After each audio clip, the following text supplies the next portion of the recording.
জাতীয় সংসদ নির্বাচনে অংশ নিতে ঢাকা ১০ আসনের মনোনয়ন ফর্ম সংগ্রহ করেছেন আসিফ মাহমুদ সজীব ভুঁইয়া। স্বতন্ত্র প্রার্থী হিসেবে নির্বাচনে অংশ নেবেন অন্তর্বর্তী সরকারের সাবেক এই উপদেষ্টা।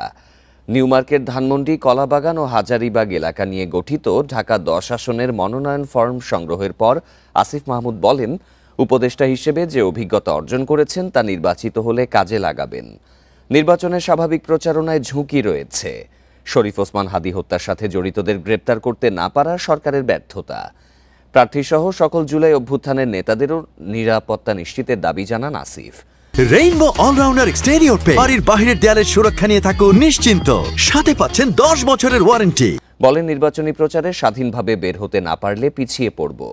উল্লেখ্য, গত 10ই ডিসেম্বর সন্ধ্যায় উপদেষ্টার পদ থেকে পদত্যাগ করেন আসিফ।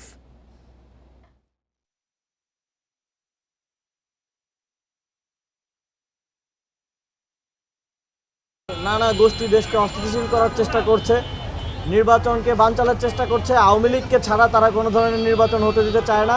আমরা স্পষ্টভাবে বলতে চাই যে বাংলাদেশের গণতান্ত্রিক রূপান্তরটা এখন অত্যন্ত গুরুত্বপূর্ণ বাংলাদেশের সামগ্রিক স্থিতিশীলতা, সার্বভৌমত্ব এবং স্বাধীনতা রক্ষার জন্য।